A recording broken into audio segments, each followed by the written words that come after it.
శుభాభివందనాలు తెలియపరుస్తున్నా. కొద్ది నిమిషాలు చెప్పి క్లోజ్ చేస్తాండి. 10:30 కల్లా క్లోజ్ చేద్దాం. ఒక విషయాన్ని జ్ఞాపకం చేసుకుందాం. మత్తయి సువార్త 18వ అధ్యాయము. మత్తయి సువార్త 18వ అధ్యాయం.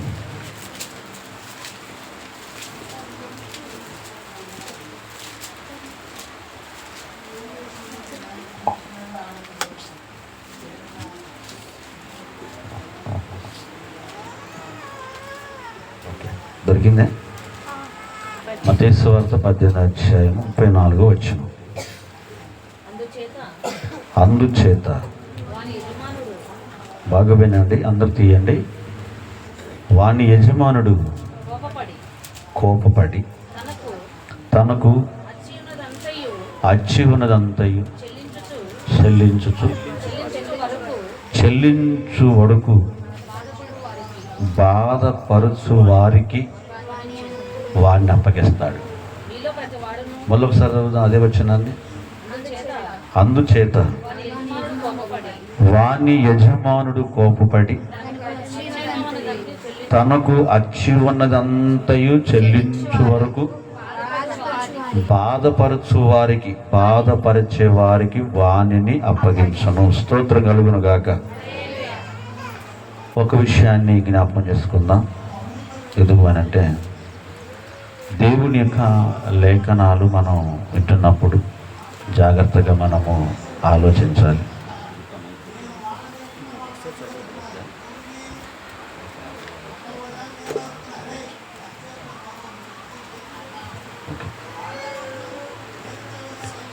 ఈ యొక్క భాగాన్ని మనము జాగ్రత్తగా గమనించినట్లయితే మనకు తెలియదేం కాదు.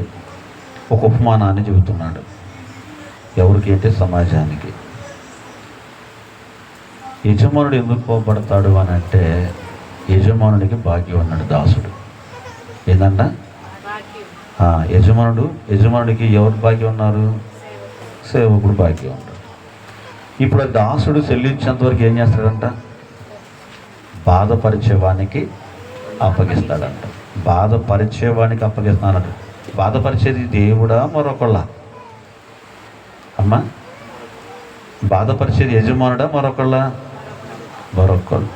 ఇది మనకు అర్థమైతే దేవుని చిత్తాన్ని చెయ్యని వారు ఎవరైతే లోకంలో ఉంటారో వారిని దేవుడే మరొకళ్ళకి స్వయంగా అప్పగిస్తాడు.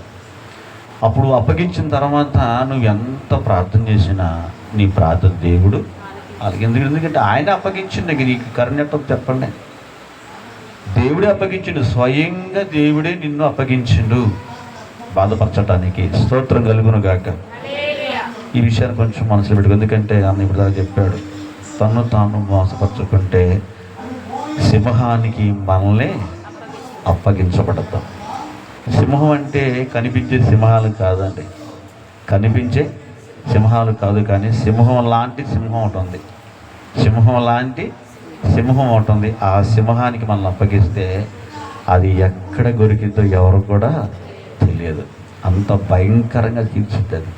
కనుక దాని నుండి మనం తప్పించబడాలి అని అంటే మనం ఎవరు కూడా మోసము చేసుకోకూడదు. Okay, right. ఇంకొక విషయం నేను జ్ఞాపకం చేస్తాను.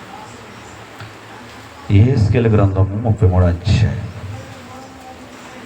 యెహెజ్కేలు గ్రంథం 33వ అధ్యాయము 31వ వచనం.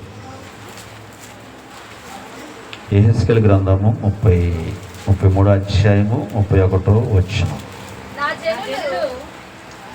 నా జనులు ఒకసారి, నా జనులు రాదగిన విధముగా వారు నీ యొద్దకు వచ్చి నా జనులైనట్టుగా నీ ఎదుట కూర్చొని నీ మాటలు విందురు గాని వాటిని అనుసరించి ప్రవర్తింపరు.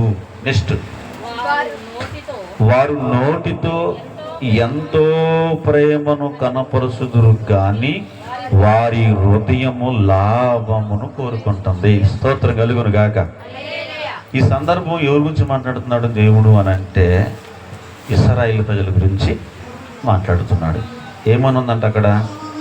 ఇశ్రాయేలు ప్రజలంట దేవుణ్ణి మందిరానికి పోయేటప్పుడంట దేవుని ప్రజల్లాగానే వెళ్తారంట. ఎలాగెళ్తారంట? అమ్మ గట్టి చెప్పండి, ఎలాగెళ్తారంట? దేవుని ప్రజల్లాగానే వెళ్తారంట. అంటే ఏంటి? నా జనులు రాదగిన విధముగా రారంట. అంటే దీని అర్థం ఏంటి? ఒకసారి త్వరగా చెప్పండి. నా జనులు రాదగిన విధముగా వారు నీ యొద్దకు వచ్చి, అంటే నా ప్రజలైనట్టుగా నీ ఎదురు కూర్చుంటారంట. నీ మాటలు వింటారు, నువ్వు చెప్పేదల్లా వింటారు. నువ్వెంత గట్టి బొత్తుకో, సొక్కా జించుకో, చెమట పట్టిలాగా రు, ఏంటి నో ప్రాబ్లం. పిడుగులు పడ్డ తెలిసినా ఎలా ఉంటుందంటే, దున్నపతిని పిడుగులు పెడితే గదిరిద్దా, వర్షం పెడితే లేవదు కదా. ఇది ఎంత వాస్తవమా? ఇశ్రాయేలు ప్రజల గురించి మాట్లాడుతున్న మాట ఏంటంటే, ఎహెజ్కేలు గారు నువ్వెంతైనా మత్తుకో, మా ఇష్టం, మేము చేసేది ఇంతే. నువ్వు ఎలాగైనా మత్తుకో, మాకు అవసరం లేదు. నువ్వెంత కోపగించుకున్నా, నువ్వెంత లోతుగా వాక్యం చెప్పినా మేము ఇంతే ఉంటాం. ఎలాగని చెప్పనా? మేము వస్తాం, నీ ఎదురు కూర్చుంటాం, నీ ప్రజల్లాగా నటిస్తాం. ఏమండి? నీ ప్రజల్లాగా నటిస్తాం, నీ మాటలు వింటాం, కానీ వాటిని మాత్రం, ఆ ప్రవర్తనలు మాత్రం అనుసరించము. ఇది మా దినచర్య, ఇది మా దినచర్య. స్తోత్రం కలుగును గాక. ఒక్క మాట చెప్పి నేను క్లోజ్ చేస్తానండి. ఒక అగ్రగణుడు సేవకుడు, ఆయన పేరు జాన్ వెస్లీ. మీకు మొన్న శుక్రవారం చెప్పాను, మరలా జ్ఞాపకం చేస్తున్నా ఈ మాటను. ఆయన ఎవరంటే ప్రపంచ ప్రఖ్యాతిని గాంచిన సేవకుడైన. ఇప్పుడు కాదండి, చాలా క్రితం ఇది. ఎక్కడి నుంచి? లండన్ నుంచి వెళ్ళాలి. ఎక్కడికి? ఏమండి? మరొక దేశానికి వెళ్ళాలి. బాగా వినండి. అయితే ఆ దేశానికి ఒక సేవకుడుగా, వాక్యాన్ని ప్రకటించడానికి ఒక ఉపదేశకుడుగా పిలువబడ్డాడు. ముఖ్య సేవకుడుగా, అంటే ముఖ్య ప్రసంగికుడిగా.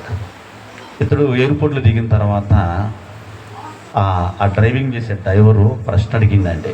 ఏమనంటే, సార్ నిన్న ఒక మాట్లాడుతా సార్, నాకు సమాధానం చెప్పండి అన్నాడు.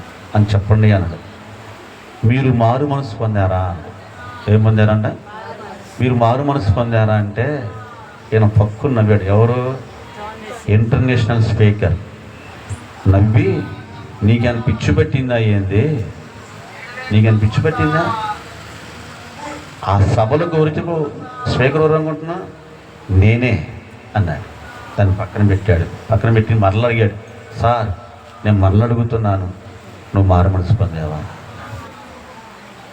ఇది కొంచెం ఆయన్ని కొంచెం ఆలోచనలోకి వెళ్తుంది. అదేంటి ఈరోజు నువ్వు సభకు రావట్లేదా అన్నాడు. మళ్ళీ అడిగాడు, సార్ నువ్వు మారు మనసు పొందావా అన్నాడండి. ఈయన గలివిలు పెట్టిందండి నాకు. ఇక సభకాడికి వెళ్ళాల్సిన స్పీకరు మధ్యలో నాగిపోయి మళ్ళీ ఎయిర్పోర్ట్కి వెళ్ళాడు. ఎయిర్పోర్ట్ కాడికి వెళ్ళి ఆయన అంటున్నాడు, సభ అధ్యక్షులకు ఫోన్ చేసి, సార్ నేను ఈరోజు ఈ సభకు రాలేకపోతున్నాను, నన్ను క్షమించండి, నా ఒంట్లో బాగోలేదు అని ఒక అబద్ధాన్ని చెప్పి వెళ్ళిపోయి తన నివాసానికి వెళ్ళిపోయి 15 రోజులు ప్రార్థనలో గడుపుతున్నాడు, తిండి తిప్పలేకుండా.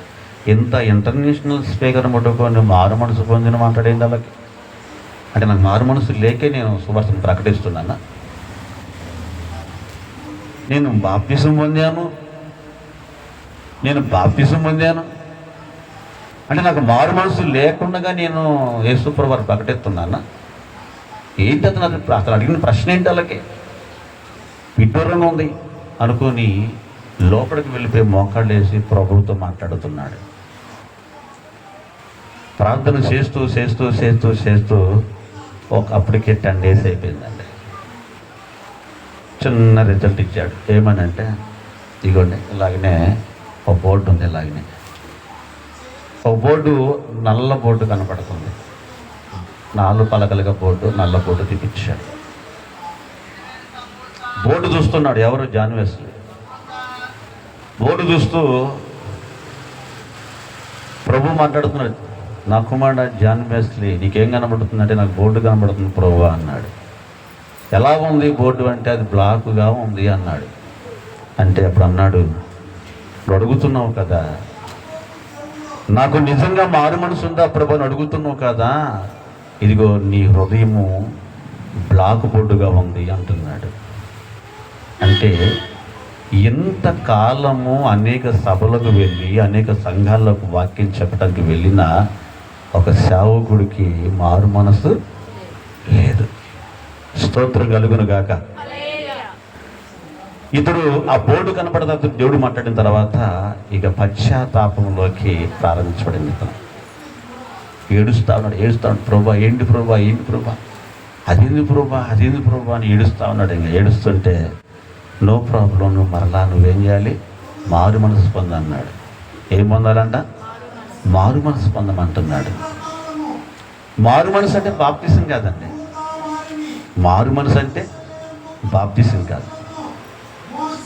బాప్తిస్వానికి మారు మనసుకి సంబంధం లేదండి. ఇప్పుడు సమాజంలో నువ్వు గుర్తించటానికి, గవర్నమెంట్ లెక్కలో నిన్ను గుర్తించటానికి ఒక ఎవిడెన్స్ ఉంది. దాన్ని పెట్టిన పేరు ఏంటంటే ఆధార్ కార్డు. ఆధార్ కార్డు ఉంటే నువ్వు ఎక్కడ పుట్టావో, నువ్వు ఎక్కడ నమోదు చేయబడ్డావో వెంటనే నీ హిస్టరీ అంతా బయటకు వచ్చింది. ఇది గవర్నమెంట్ ప్రూఫ్ కొరకు నీకు ఇచ్చిన ఒక అథారిటీ. ఏంటిది? ఆధార్ కార్డు. కానీ ఈ ఆధార్ కార్డు నీ జీవితం కాదు. స్తోత్రం కలుగును గాక.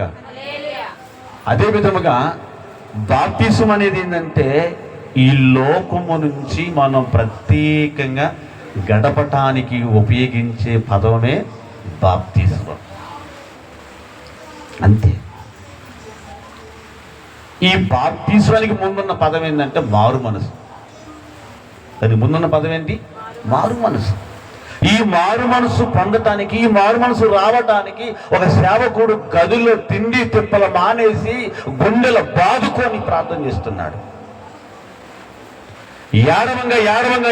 ఏడవంగా ఒక చిన్న మాట తీర్చాడు. ఆయనకి ఏం చెప్పనా, నీకు నూతన హృదయం ఇస్తున్నాను జాన్ వెస్లీ అన్నాడు. ఏ హృదయం అంట? నూతన హృదయం. అందుకే మనం పెట్టుకున్న సబ్జెక్ట్ పేరు ఏంటంటే క్రొత్త మనస్సు. ఏ మనసు అంట? క్రొత్త మనసు. అంటే పాత మనసు ఉందనే, పాతది ఉంది కాబట్టి కొత్తని పేరు పెట్టా. స్తోత్రం కలుగును గాక. ఇప్పుడు మనం కొన్ని లోకంలో కొన్ని వాటి మనం కొన్ని ఎన్నుకుంటామండి. మనం కొత్త వాటిని ఎన్నుకుంటామా, పాత వాటిని ఎన్నుకుంటామా? అమ్మ త్వరతో సమానం చెప్పండి, ముగిస్తా. కొద్ది చల్లగుందిగా నేను ఏం చెప్పలేదు తల్లిలారా. పైన చల్లగున్నా లోపల ఉప్పుపోతూనే ఉంది. కాబట్టి కరెక్ట్గా 10:30 కల్లా క్లోజ్ చేస్తా. ఓకే, టైం చూసుకోండి. స్తోత్రం కలుగును గాక. గట్టిగా చెప్పండి. అయితే మనం ఈ సమాజంలో ఏది కోరుకున్నా, కొత్తది కోరుకుంటా, పాత కోరుకుంటామా? నేను ఒక ఎగ్జాంపుల్ చెబుతానండి. నిన్న సాయంత్రం 6:30 ప్రవీణ్ బ్రదర్ ఫోన్ చేశారు. మేము ఆల్రెడీ ఒక 2 నెలల నుంచి మేము సర్వేలో ఉన్నాం ఒక నివాసం కోసం. నిన్న ఫోన్ చేసి అన్న పలానా చోట ఉందంటే మనకు త్వరగా వెళ్ళిపోందా అనగానే వాళ్ళు 4 ఉన్నారు రెడీగా ఏది మనం చూపించడానికి. ఫస్ట్ ఆఫ్ ఆల్ బాగానే పాత బట్టలు చూపించింది మాకు. మేము దాంట్లో పాట కూడా ఇష్టపడలేదండి వాళ్ళకి. ఎందుకు? ఒక భూత్ బంగళ లాగుంది, ఏమంటే సోట్ పెద్దదండి, మీకు తక్కువ వచ్చింది అన్నారు. లోపలికి మాకు అక్కర్లేదు, మాకు క్రొత్తది కావాలి అన్నారు. ఏమన్నాం? క్రొత్తది కావాలి. మనిషి ఏం కోరుకుంటాడు? క్రొత్తది కావాలి మనిషికి. బాగా వినండి, క్రొత్తది కావాలి. వెళ్ళాము, మరోసారికి వెళ్ళాము. కానీ ఆ ఇల్లు గేటు ఓపెన్ చేయగానే ఆ ఇల్లంతా కూడా దగదగ పెడుతుందండి. చక్కటి కబోర్డ్స్ సిస్టమ్ పెట్టి, ఏమన్నా అందమైన లైటింగ్స్తో ఇల్లంతా అలంకరించేసి ఒక నూతనమైన ఏమన్నా ప్రభావం అంటే మనకు కనబడుతున్న ఆ లైటింగ్ అంతా కూడా దాంట్లో పోగనేందుకు మంచిగా అనిపించింది దాంట్లో పోగానే. అలాగనే అదే పొజిషన్లో మొత్తం మేము 4 చూసాం. 4 ఒకటి ఫెయిల్ అయిపోయింది, 3 మాత్రం సక్సెస్ఫుల్గా మాకు కనబడ్డాయి. అంటే రీజనబుల్గా మాకు కనబడ్డాయి. ఇక లాస్ట్లో ఫైనల్లో కూడా ఇదైతే పర్వాలేదు, దీన్ని మనం పెడదాం, దీనికి ఏదో రకంగా మాట్లాడదాం అని ఒక మాట ఇచ్చేసి వచ్చేసి కథ. ఓకే, దానికి మాత్రం మాకు చూపించడానికి 4 ఉన్నారండి. ఎందరంట? 4 ఉన్నారు. అంటే ఏంటి? ఒక వస్తువుని మాకు పరిచయం చేయడానికి 4 ఉన్నారు. బాగా వినండి, 4 ఉన్నారు. ఎందుకు చెబుతున్నా ఈ పదం అంటే, దేవుడు కూడా కోరుకుంది ఏంటంటే క్రొత్తది కోరుకున్నాడు. ఏం కోరుకున్నాడంట? క్రొత్తది కోరుకున్నాడు. ఒక మనిషి కొత్తది కోరుకున్నప్పుడు సమాజంలో కొత్త బట్టలు కోరుకుంటాము, కొత్త చెప్పులు కోరుకుంటాము, కొత్త వస్తువులు కోరుకుంటాము, కొత్త వాహనాలు కోరుకుంటాము, కొత్తవి కోరుకుంటాము. పాతది ఎవరు కూడా కోరుకోరు కదా. ఒకవేళ ఇవన్నీ పలానా చోట పాత బట్టలు తీసుకుంటామండి, అక్కడ పాత చెప్పులు తీసుకుంటామండి. పాత చెప్పులు తీసుకోము, పాత బట్టలు తీసుకోము. ఏమంటే పాతకి సంబంధించిన వస్తువులు కూడా మనం చేతితో పెట్టుకోం, ఇష్టపడం. అలాంటిది ఇక్కడ అంటున్నాడు యేసుప్రభువు వారి నోట మొదటొచ్చిన మాట కూడా మారు మనసు పొందు అన్నాడు. ఏం చెప్పాడు? ఒకసారి చూద్దాం. చూడు మత్తయి సువార్త, త్వరగా ముగిస్తాను. మత్తయి సువార్త 4:17 త్వరగా మత్తయి సువార్త 4:17. ఆయన నోటితో మొట్టమొదటగా వచ్చిన మాట అండి అది. ఎందుకంటే 40 రోజులు అంటే 40 పగళ్ళు 40 రాత్రులు కఠోరమైన ఉపవాస ప్రార్థనలు గడిపి దేవుని చిత్తాన్ని చేత్తో పెట్టుకొని సమాజానికి ప్రకటించడానికి లోకంలోకి వచ్చిన తర్వాత ఆయన నోటితో చెప్పిన బంగారపు మాట చెప్పనా? పరలోక రాజ్యము సమీపించింది గనుక అన్నాడు. బాప్తిసం పొందమన్నాడా, మారు మనసు పొందమన్నాడా? స్తోత్రం కలుగును గాక. అంటే మనిషికి రావాల్సింది మారు మనసు. మనిషికి ఏది కావాలంట? మారు మనసు. దానికి అర్థం ఏంటి చెప్పనా? మారు అంటే అర్థం ఏంటి? చేంజింగ్. అసలు మారంటేనే అయిపోవాలి అక్కడ. దాంట్లో పాత జీవితం కానీ, పాత పద్ధతులు కానీ, పాత అలవాట్లు కానీ, పాత మాటలు కానీ, పాత స్వభావం కానీ, పాత జీవితం కానీ అందులో ఏ మాత్రం మెలిసిన అవ్వకూడదు. యేసుప్రభువు ఏం చెప్పిండు? మీరు మారు మనసు పొందండి. ఇందులో నేను రాసుకున్నానండి పార్ట్ 1, పార్ట్ 2, పార్ట్ 3 రాసుకున్నాను. దీంట్లో అంటే 3 భాగాలు ఇదే పెట్టి నేను రాసుకున్నానండి.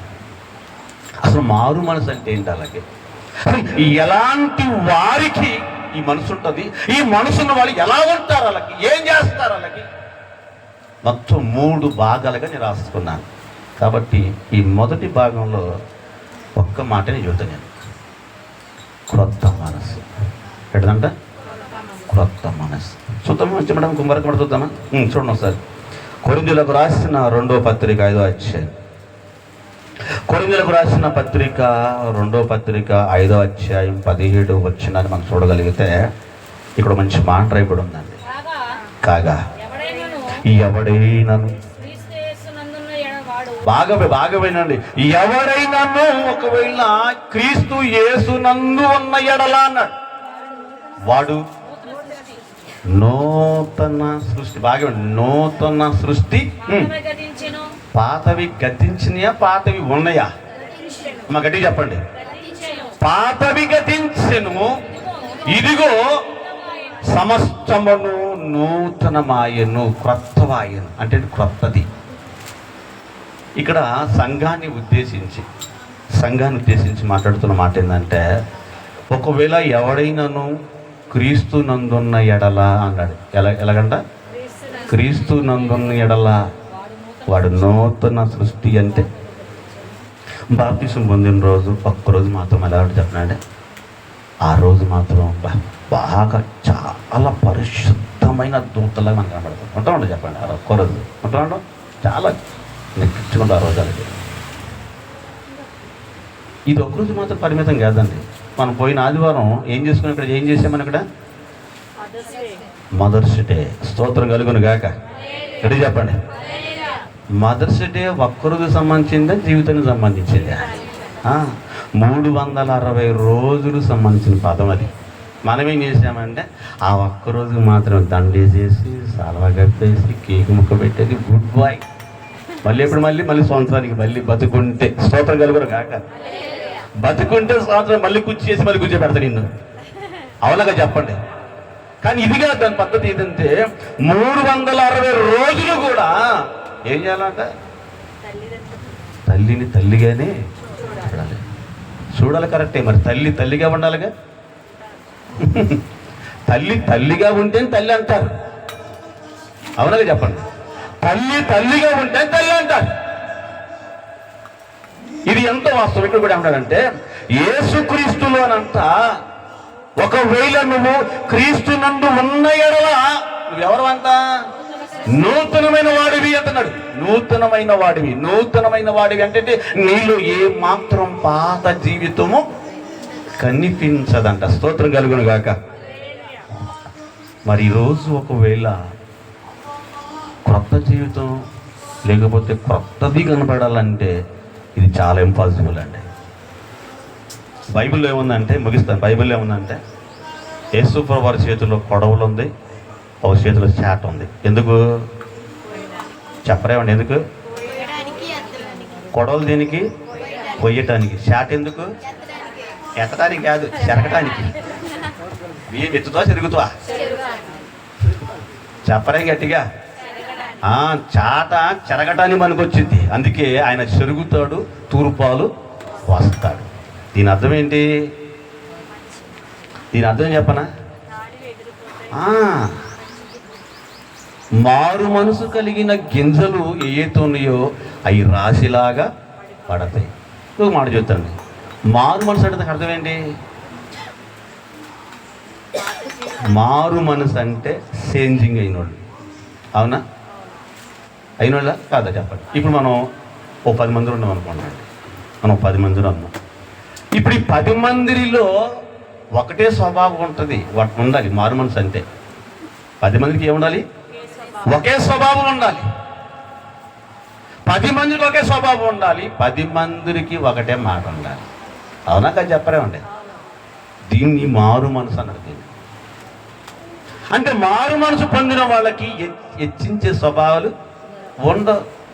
ఇందులో అహంకారం కానివ్వండి, అహంభం కానివ్వండి, ఏమండి వ్యత్యాసాలు కానివ్వండి, పాపం కానివ్వండి, ఏమంటే ఇవన్నీ ఏముండవంట.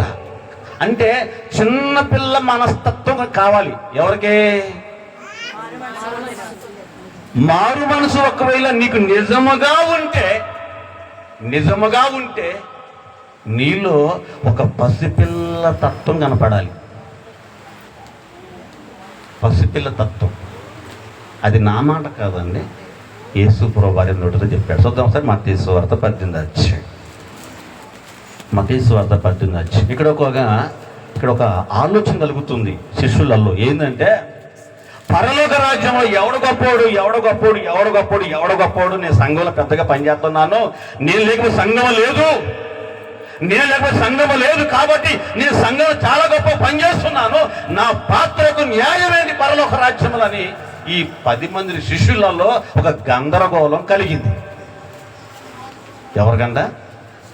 శిష్యులకు గందరగోళం కలిగింది. అంటే ఏంటి? ఒకడి నుంచి ఒకడు గొప్పగా చెప్పుకుంటున్నాను. ఎవడు గొప్పడు పరలోక రాజ్యములో? అంటే ఎవడు గనుడు కావాలంటే పరలోక రాజ్యంలో, ఎవరి పేరు గొప్పగా పరలోక రాజ్యంలో ఉంటుంది అనుకొని ఈ పేరు ప్రకాంతుల కోసము వాళ్ళల్లో ఒక ఇచ్చించే స్వభావం ఏర్పడింది. ఈరోజు మనిషి ఎక్కువ పురుగుని చెప్పనంటే డాంబికం. డాంబికం అంటే ఏంటి? సెల్ఫిస్ట్ అంటారు చూసిన అదేనా? సెల్ఫ్ ప్రైజింగ్ అంటారు. అంటే ఏంటి? తను తాను హెచ్చించుకోవటం, తను తానుగా చెప్పుకోవటం. చూసినా? ఏమో నేను బాగోతే అక్కడ ఏం లేదండి, అక్కడ బాగోతే. చూసినా? ఒక సందర్భంలో ఏలియా వచ్చి, ప్రభువా నేను ఒక్కనే మిగిలాను. ఏమన్నాడు? నేను ఒక్కనే మిగిలా ప్రభువా అన్నాడు. దేవుడికి మహాపాపం వచ్చిందండి. దేవుడికి ఏది నశించాడంటే నేను అన్న పదం అంటే దేవునికి మహాకోపం అండి. మహాకోపం. ఏలియా ఎవరో? ఆకాశమా ఆగిపోవంటే వర్షం ఆగిపోయింది, అగ్ని దిగమంటే అగ్ని దిగింది. అవునగా చెప్పండి. అంత పవర్ఫుల్ అయిన సేవకుడు నోట ఏమడుతుందంటే నేనొక్కనే అన్నాడు. దేవుడికి మహాకోపం వచ్చి ఏలియాకి బుద్ధి చెప్పాడు. ఎవరి ద్వారాగా? ఒక వాక్కు ద్వారాగా. చూసినా? దేవుని ఒక ప్రత్యక్షమై ఏలియా ఇదిగో నువ్వు ఒక్కడి వింటాయా, నీకంటే 7,000 మందిని నేను దాచుకున్నాడు. ఎంతమంది అంట? 7,000 మందిని. నీకంటే గొప్పోడు. నువ్వేంటి గొప్పోడు? నువ్వు గొప్పోడు వింటాలకి. నీ జీవితం అంతా, నీ బతుకెంతలు కలకి. ఏ పడివాడిని వాళ్ళ కలకి? గట్టిగా ఎండొస్తే ఎండ కాగలేదు, ఉస్సు ఉస్సు ఉస్సు ఉస్సు అన్నా కదా. చలి వచ్చింది అనుకుంది, గట్టి చలి వచ్చింది, ఉంటావా? ఓని గట్టిగా వణుకుతూ వణుకుతావుగా వణుకుతావుగా, ఆకలి అవుతుంది, ఉంటావా? వండం. బాగా గట్టిగా వానవుతుంది, ఉంటావా? ఏలుగా పొంగిపోతుంది. ఈ మాత్రానికి రే నేనంటే తెలుసా, ఈ డైలాగ్ ఇవ్వతాను అనుకుంటున్నావు, మంద కాదు ఆయన్ని డైలాగ్. నేనంటే ఏందో ఆయన అంటాడు, సూపర్ కలుగును గాక. మనం ఏ పడి వాళ్ళం, వాళ్ళు స్త్రీలైన పురుషులు ఒకటే దేవుడికి. నటించేవాడు దేవుడికి అక్కర్లేదు, చూసినవా? నువ్వేదో పెద్దగా ఉండి నువ్వేదో పెద్దగా చేస్తున్నట్టుగా నటించకూడదు సంఘంలో. ఇక్కడ ఈ 10 మంది నటించే వ్యవహారం కలుగుతుంది. ఇక్కడ ఏం జరుగుతుందంట, ప్రభువా పరలోకంలో ఎవడ గొప్పవాడు ఏందంట, ఎవరిని అడిగేది, ఎవరిని? గోర్ర నాయన, నిత్య జీవం ఇచ్చేది ఆయనే. అక్కడికి పోయి ప్రభువా ఎవడ గొప్పవాడు మాట్లాడతాడు. ఇంతకాలం మీ నాతో నడిచింది, నా మాట విన్నది, మీ నన్ను చూసింది ఇదేనా? నువ్వేం తెచ్చుకున్న వాళ్ళకి, నీకేమర్థమైంది వాళ్ళకి, నీకేమర్థం కాదు. కింద చదువునా 18:1 నుంచి త్వరగా. మత్తయి సువార్త 18:1 నుంచి. ఏ కాలమన? ఆ కాలమన శిష్యులు యేసునొద్దకు వచ్చి ఏందంట అంటే పరలోక రాజ్యంలో ఎవడు గొప్పడు అంటే పేరు కావాలి. ఏం కావాలంట? పేరు కావాలి. ఒకప్పుడు పేరు కోసం ఆకాశం అంత కట్టారు గోపురాన్ని. దేనికోసం అంట? పేరు కోసమే. పేరు కావాలి నాకు, ఘనత కావాలి నాకు. నేనంటాను, మనుషుల్లో పేరు అవసరం లేదు, జీవ గ్రంథంలో పేరు కావాలి. స్తోత్రం కలుగును గాక. పేరు ఎక్కడ కావాలి మనకి? జీవ గ్రంథం పేరు కావాలి. మనుషులో ఉంటే అంత, పోతే అంతలకి. నిన్ను పిలిచినవాడు, నిన్ను చూసేవాడు, నిన్ను పోషించేవాడు, నమ్మదగినవాడు, అక్కడ పేరు కావాలి. కానీ ఇక్కడ పేరు ఎందుకు మనకి? ఇక్కడ పేరు ఎందుకు? గారు వచ్చేవారు చెబుతారు ఈ గురించి. ఇదిగా ఏం చెప్పలేదంట, ఏం చెప్పాలి? స్తోత్రం కలుగును గాక. నిజమండి. సంఘంలో ఏముండకూడదు అంటే, సంఘంలో ఏది ఉండకూడదు అదే ఉంది. ఎక్కడ? శిష్యులలో. వాళ్ళు చెబుతారు, అయ్యా పరలోక రాజ్యంలో ఎవరు గొప్పడు, నేనా వాడ అతనా ఎవరు? ఆంధ్రయా, లేకపోతే సీమోనా, యోధానా, పేతురా? ఏమండే పేతురు ఈ బండ మీద నా సంఘం కడతానన్న ఆయనకి చెప్పాడు ఏమన్నా? ఏం చెప్పలా. ఏది కావాలో అదే చెబుతాడు. స్తోత్రం కలుగును గాక. చదువునా? ఆయన ఒక చిన్న బిడ్డ అంటే ఎంత బిడ్డ? లేరా చూడరా, వీడికి అది తెలుసా? ఇంట్లో అందులోనండి. వీడికి అది తెలుసా? కోపం, క్రోధం, కక్షలు, అసూయ, భేదం, హెచ్చిన స్వభావం, కాళ్ళరేగరేయటం, ఏంటి కాలు దువ్వటం, ఇది తెలుసా? ఇది తెలుసా నీకేమన్నా? గట్టి చెప్పండి. వీడికి తెలుసా? ఎంత నిలబెట్టింది అక్కడ కూడా. ఎవరు? మరి బుద్ధి కలగాలి, మనిషి బుద్ధి కలగలవుతా. ఎందుకంటే చూపించే వస్తువు కావాలి. కనిపించే వస్తువు ఉంటే బుద్ధి కలిగి దొరికేనా. ఇప్పుడు కూర్చోపో. ఇప్పుడు ఈడైనా సరే వాడైనా సరే ఇటారా అదిరుగు. ఇప్పుడు వీడికి ఏం తెలియదు, వాళ్ళకి నోట్లో ఏం తప్ప ఇక తెలుసా? ఏం తెలియదు. ఇప్పుడు ఈలాగా ఉండాలి. మనకేం సాధ్యమా? ఇంపాసిబుల్, చాలా కష్టం. వీడికి పాప ఏం లేదు, పాలు తప్ప అమ్మ తప్ప ఏం తెలియదు. ఇంకా అట్లాగనే మనం కూడా ఉండాలని. స్తోత్రం కలుగును గాక. గడియేదా. అందుకే యేసు ప్రభువు వారు అంట, ఒక చిన్న బిడ్డను నిలబెట్టి వారి ఎదురు పిలిచి వారి మధ్య నిలబెట్టి ఏందంట? ఎట్లా నేను ఏందంట? మీరు మార్పులు కాదు, మార్పు నుండి ఎవరు? శిష్యులు. మార్పు నుండి చిన్న బిడ్డల వంటి వారైతే తప్ప పరలోక రాజ్యానికి ఎవ్వడు రాడరా. స్తోత్రం కలుగును గాక. గడిసపడదాం గట్టిగా గట్టిగా ఉత్సాహంగా. ఎందుకంటే పసిపిల్ల స్వభావం కావాలి, పసిపిల్ల స్వభావం కావాలి, పసిపిల్ల ఆకారంలాగా ఉండాలి మన వాళ్ళకి. పసిపిల్లకి ఎలాగే తెలియకూడదో అలాగనే మనం కూడా క్రీస్తు ప్రేమలో నింపుకొని ఉండాలి. పసిపిల్లలాగా కనపడాలి. నువ్వు 6 అడుగుల ఆకారంలో పాలపడ్డ పడుకోవద్దు. నువ్వు పాలడబ్బా పొట్టోడికే, పెద్దోడు కాదు. పాలడబ్బా ఎవరు కావాలి? పొట్టోడికే పాలడబ్బా. పెద్దోడికి ఏం కావాలి? బిర్యానీ ప్యాకెట్. స్తోత్రం కలుగును గాక. ఆలోచిద్దాం. అందుకే అన్నాడు, మీరు చిన్న బిడ్డల వంటి వారైతేనే తప్ప పరలోక రాజ్యానికి వారసులు కారు. డిక్లేర్ చేసిండు. అంటే మీరు ఎలా ఉండాలి, మీరు ఎలా మెదులుకోవాలి, మీరు ఎలా మార్పు పొందాలి, మీలో ఎలాంటి స్వభావం ఉండాలి, మీలో ఎలాంటి గుణాలు ఉండాలి, మీలో ఎలాంటి మాటలు ఉండాలి, మీలో ఎలాంటి దేహం ఉండాలి, మీరు ఎలాంటి పోలిక కలిగి ఉండాలి అని చెబుతూ ఆయన మాట్లాడుతున్నదంటే, ఇగో పసిపిల్లల లాంటి స్వభావం కలిగి ఉంటే తప్ప మీరు పరలోక రాజ్యానికి వారసులు కారు. పాస్టర్ గారు ఎంతని బాగుంది కానీ కంతని మాత్రం బాగోదే. ఇంతని బాగుండదు, కంతని మాత్రం ఇంపాసిబుల్. స్తోత్రం కలుగును గాక. కంతం అంటే ఏంటి?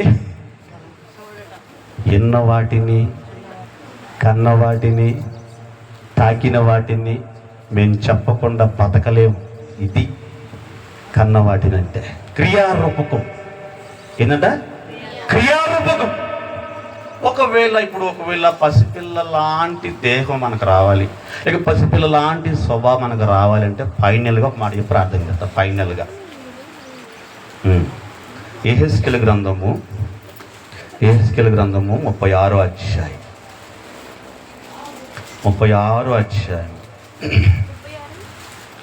26. ఏంటంట? అంటే క్రొత్త హృదయము. చెడిపోయిన హృదయం కాదు ఇది. ఇదేం హృదయం అంట? నూతన హృదయం. అంటే అందరినీ ఆకర్షించుకునే హృదయం, అందరినీ ఒకేలాగా ప్రేమించే హృదయం, లోపల వగడబెట్టుకొని పైకి కనిపించేది కాదు. అవునగా చెప్పండి. అక్కడేమన్నాడు? నూతన హృదయము మీకిచ్చేదను. నూతన స్వభావం అంటే కొత్త మనసు, కొత్తది. నూతన హృదయము, కొత్త హృదయం, నూతన స్వభావము, కొత్త మనసు. కొత్త మనసు అంటే దాంట్లో ఏ మాత్రం వంక పెట్టేది అండి. పిల్ల బొమ్మలాగా ఉందండి, ఏ వంక లేదండి. కానీ చిన్న వంక ఉందండి. అమ్మాయికి చిత్తంబరం కళ్ళు ఉందని అంటారు. ఏం కళ్ళు అంటే ఇలా చూస్తుంటారు. చూసిందా? ఎలా చూస్తారు? మీరు చూస్తారా? ఇలా రెండు చూడ రావాలి. ఒకసారి ప్రయత్నం చేసి చూద్దాం. ఒకసారి ప్రయత్నం చేసి చూద్దాం. ఒకసారి రాదా? రావాలి. అరే నువ్వు ఆగరా ఇగో ఇలా చూడండి. నాకలు చూడండి, నక్కలు చూడండి. వచ్చినాయా? మరి రావంటారు ఏందంటే చెప్పండి. రావంటారు ఏంది? రాలేదా? వచ్చినాయా? స్తోత్రం కలుగును గాక. ఇక్కడ ఏమంటున్నాడంటే నూతన హృదయం. ఏమంటున్నాడు? నూతన హృదయం మీకు ఇచ్చేది, నూతన స్వభావం మీకు ఇస్తానంటున్నాడు, మీకు కలగజేస్తున్నాడు. నెక్స్ట్ ఎందుకే ఏ గుండె ఉందంట? రాయి ఎక్కడ ఉంటుంది?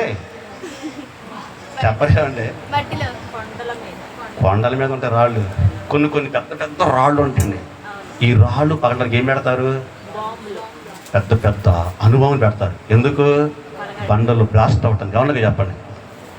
ఇప్పుడు అయ్యేన బలుగుతేమో కానీ ఇది మాత్రం బాగలదు. ఏది? రాతి గుండె. ఏ గుండె ఇది? ఏ గుండె ఇది? రాతి గుండె. చెప్పే కదా. ఇప్పుడు పసిపిల్ల స్వభావం రావాలంటే స్వభావం రావాలంటే ఇతరులకు ఏమి రావాలంటే మొట్టమొదటిగా ఒకటి నూతన హృదయం రావాలి, 2 నూతన స్వభావం రావాలి, తర్వాత రాతి గుండెలో నుంచి మార్పు చెంది ఏం రావాలంట, మాంసపు గుండె అంటే ఏంటి, మొత్తగా ఫ్రెష్గా చూసినాడే. ఇక అది ఎట్లా చెప్పండి, మెత్తకూడదండి. అంటే ఏంటి, బాగా తొక్కి గుద్ది రోట్లు తిట్టడం చెప్పన్నాడే, మేత పొడిలా కూడదు. స్తోత్రం కలుగును గాక. ఇది ఎంత వాస్తవమో. ఇప్పుడు నీకు పసిపిల్ల లాంటి దేహం రావాలంటే ఏమండి, నీకు మాంసపు గుండె ఉంటే తప్ప నువ్వు ఆ మార్పు నువ్వు చూపించలేవు. వచ్చేవారు మీకు కొంచెం స్టార్ట్ అయింది. వచ్చేవారు 2వ భాగానికి ఏం చెప్పనా, ఈ రాతి గుండెను దేవుడు బద్దలు చేయటానికి దేన్ని ఉపయోగిస్తాడో ఆయుధాన్ని మీకు వచ్చేవారు చెప్తాను. ఎందుకంటే మారు మనసు అనగానే నేను బాప్తిజం పొందేసి వచ్చేసి ప్రభు బలాలు చేసి ఆయన రక్తం తాగినంత మాత్రం నేను పెద్ద పరలోకానికి పోతానని భ్రమలో ఉన్న క్రైస్తవులకి దేవుడు నేర్పుతున్న పాఠం చెప్పన, మార్పు నందటం. ఏంటంట, మార్పు నందటం. మార్పు కావాలి, నీలో మార్పు కావాలి, సమాజంలో మార్పు కనబడాలి, కుటుంబాల్లో మార్పు కనబడాలి, జీవితంలో మార్పు కనబడాలి.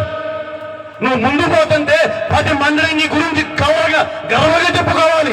ఫలానా వాడు, ఫలానా ఆమె చాలా గొప్పది అని చెప్పుకోవాలి. నువ్వు ముందు పోతుంటే కాండకిచ్చి నీ వెనక వేస్తుంటే నీ బతుకు అక్కడ ఎదైపోద్ది. నువ్వెంత నిచ్చిగా ఉన్నావో అది చెడిపోయిన బతుకు, అది చెడిపోయిన స్వభావం. అది ఎందుకంటే ప్రాచీన స్వభావం నువ్వు వదిలిపెట్టలేదు. ఇంకా వాళ్ళకి ప్రాచీన స్వభావం వదులుకోలేదు. అదే స్వభావము, అదే పద్ధతి, అదే మాటలు, అదే చూపు, అదే బతుకు. ఇందులో ఏది చేంజ్ అవ్వలేదు. మనం ఎలా అవుతాం పసిపిల్లలము? మనం ఎలా అవుతాం పసిపిల్లలు చెప్పండి? ఎదుటి వాడిని ప్రేమించలేకపోతున్నాం కదా. ఆపదలు ఉన్నప్పుడు, రోగంలో ఉన్నప్పుడు, కష్టాలు ఉన్నప్పుడు ఒకరితో ఒకరు పంచుకున్న వాళ్ళే ఆత్మీయులు. ఇది ఆత్మీయ కుటుంబం అంటారు దీన్ని. తెలుసండి, అక్కడ ఎందుకు పోవాలండి, వాళ్ళతో నాకెందుకు వెళ్ళకి అనుకునే వాళ్ళు ఆత్మీయ సహోదరులు కారు. ఆత్మీయ ప్రేమ, ఆత్మీయ సహోదరుడు చెప్పన్నా, ఇగో చిన్న పిల్లల మనస్తత్వం కలిగి ఉండటం దేవుడికి చూపించిన మంచి మాట అండి అది. నీది హృదయమా బండ హృదయం అంటారు. అంటే ఏంటి, నువ్వు దేవుని నమ్ముకున్నా కానీ నీ హృదయం మారలేదురా అంటారు. నీ హృదయం మారలేదురా, నీ స్వభావం మారలేదురా, నీ క్రియలు మారలేవమ్మా. అమ్మా నువ్వు అలాగే ఉన్నావు తల్లి, నీలో ఏమాత్రం మార్పు లేదు తల్లి. నీలో ఏమాత్రం మార్పు లేదు తల్లి, మార్పు లేదు. నువ్వు దేవుని నమ్ముకుని వేస్ట్. ఎందుకు? అదే మాట, అదే చూపు, అదే నడక, అదే పద్ధతి, అదే మాటలు, అదే అలవాట్లు. ఇలాంటి వారు మారు మనసుకు అర్హులు కాదు. మారు మనసు పొందాను అనంటే నీ సాక్ష్యము సమాజంలో కనపడాలి, వినబడాలి. అప్పుడే అది క్రొత్త మనసుగా ఉంటుంది తప్ప ఇగో ఏది చేంజ్ అవ్వకుండా ఉంటే అట్లా ఏమన్నా వారానికి ఒక్కసారి వచ్చి చేంజ్ అవుతామా? అవ్వం. ఈరోజు చెప్పాను, గోపినపల్లని చెప్పాను, ప్రతి దినము దేవుని సన్నిధిలో హాజరవ్వాలి. ప్రతి దినము, ప్రతిరోజంట నువ్వు దేవునికి హాజరవ్వాలంట. హాజరైతేనే పరలోకం. ప్రతిరోజు నువ్వు హాజరవ్వాలి దేవునికి. వారానికి ఒక్కసారి మనం వచ్చేది 1 గంట సేపు 2 గంటల సేపు ఇక్కడ కూర్చొని వెళ్ళిపోతే ఇది పరలోక రాజ్యాన్ని పోయేవాళ్ళం కాదు, కానీ నరకానికి మాత్రం కన్ఫర్మ్. కాబట్టి అని అంటున్నాడు, నాయనా పరలోకంలో మీ పేరు కోసం గొడవలవుతారు కానరా, మీరు మార్పు నందండి. ముందు ఏం చెప్పాడు? మీరు ముందు మార్పు నందండి, మీరు ఒక్కటిగా ఉండండి, మీరు అందరు కలిసి ప్రేమించండి, కలిసి కట్టుగా ఉండండి. ఎందుకంటే 4 ఉన్నా, 3 ఉన్నా, 10 మంది ఉన్నా కలిసి కట్టుగా ఉంటే దేవుడి మీ మధ్య గొప్ప ఘనకార్యాలు చేస్తాడు. హల్లెలూయా, హల్లెలూయా. మీరే చిల్లకోలంగా ఉంటే, మీరే గందరగోళంగా ఉంటే, మీరే ఎత్తే స్వభావంగా ఉంటే నేనెలా చేస్తాను మీ మధ్య కార్యాలకే? కాబట్టి మీరు కొద్ది మంది అయినా సరే మీరు కట్టుగా నిలబడండి, మనసు పూర్తిగా ప్రేమించండి, మనసు ఇప్పి ప్రేమించండి. అప్పుడు నేను మీ మధ్య గొప్ప కార్యాలను చేస్తాను. స్తోత్రం కలుగును గాక. ఎప్పుడైతే ఈ 40 రోజులు ఫాస్టింగ్ పేరు నేను చెప్పాను, నేను చర్చిలో శుక్రవారం, నాకు వెంటనే ముగ్గురు చెప్పారండి, అయ్యా మా కుటుంబంలో ఈ బాధ ఉంది, అయ్యా మా కుటుంబంలో ఈ బాధ ఉంది, అయ్యా మా కుటుంబంలో ఈ బాధ ఉంది, తప్పనిసరిగా నువ్వు జ్ఞాపకము చేసుకుని ఆయన అని ఒక రిక్వెస్ట్. నేనన్నానమ్మ, ఇటువంటి వాటి కోసమే మీ ఒక్కళ్ళు కాదు, సుమారు 12 రకాల సమస్యల కోసం నేను ప్రభు దగ్గర కూర్చోబోతున్నాను తల్లి, తప్పకుండా మీ కొరకు ప్రార్థన చేస్తాను అన్నానండి. ఎన్ని రోజులు? ఒక్క పూట భోజనం చేయకపోతే నేను తగలాడేది కడుపు అంతా. మరి 40 రోజులు కాసుకోవాలి. ఎన్ని రోజులు? 40 రోజులు. ఈరోజు మంచి మాంసం ముక్క గదగద ఉడుకుతుంటే ఎప్పుడు తినాలా, ఇప్పుడు తినాలా, ఒకటి ఆరాటం. మీ కుటుంబాల్లో ఘనకార్యాలు జరగాలంటే కడుపు మార్చుకోవడం తప్పదమ్మా. కడుపు మార్చుకోవాలి, తప్పనిసరిగా మార్చుకోవాలి. మార్చుకుంటే తప్ప నువ్వు కార్యాన్ని చూడలేవు. అందుకే దేవుని పాదాలు పుట్టుకోవడానికి సిద్ధపడుతున్నాను. ఎవరి పక్షం చెప్పనా? సంఘం పక్షంగా. దేవుని స్తోత్రం కలుగును గాక. ఆ తర్వాత మీరు ఇశ్రాయేలులా మాట్లాడడం మాకండి. ఆ మోసే అనేవాడు ఆరికిపోయిండు. ఏందంట? మోసే ఎక్కడ పోయినాడు? కొండ మీద పోయిండు. ఎన్ని రోజులు? 40 రాత్రులు 40 పగలు కొండ మీద ఉంటే ఇశ్రాయేలు ప్రజలు అన్నారు, ఆ మోసే అనేవాడు ఎక్కడ పోయిండు? ఎక్కడ పోయిండంట? యాడికి పోయిండంట? మరి పోయింది మీకోసమే రా, కొండ మీద పోయింది. పోయింది మీ కుటుంబాల కోసం రా బాబు. ఆఖరి చంపుకొని మీ కుటుంబాల కోసం దేవుడి దగ్గర ప్రార్థన చేస్తున్నాను రా బాబు. కనుక మోషే కనపడు, అహరోను మాత్రం కనపడతాడు. ఎవరు అహరోను? ఎవరు? స్తోత్రం కలుగుతుంది కాక. ఎన్ని రోజులు? 40 రోజులు. ఎప్పటి నుంచి? జూన్ 30 నుంచి. ఇంకా ఆయన కనపడతాడు. ఎవరు కాదు, నేను కనపడ్డా. ఇంకా మీకు ఏ దాదాపు చిచ్చాప్, ఫోన్ చిచ్చాప్. ఇంకా ఫోన్లో ఏమన్నా సంభాషణ ఏమడదు. ఇంకా ఆయన సంభాషణే. మోషేలాగా దగదగ మెరుస్తూ మళ్ళీ కిందకి రావాలి. అది నా పట్టుదల. స్తోత్రం కలుగును గాక. కాబట్టి ముందు నుంచే మీరు ప్రిపేర్ అయ్యి ప్రార్థన చేయండి. ఎందుకంటే ఇంతకు మించిన గొప్ప ప్రభావం మన కుటుంబాలలో కనబడును గాక. హల్లెలూయా, హల్లెలూయా. కాబట్టి వచ్చే వారం 2వ భాగం విందాం. ఈ మాటలు దేవుడు దీవించును గాక. ఆమె అందలేసి నిలబడదాం. అందులేసి నిలబడదాం.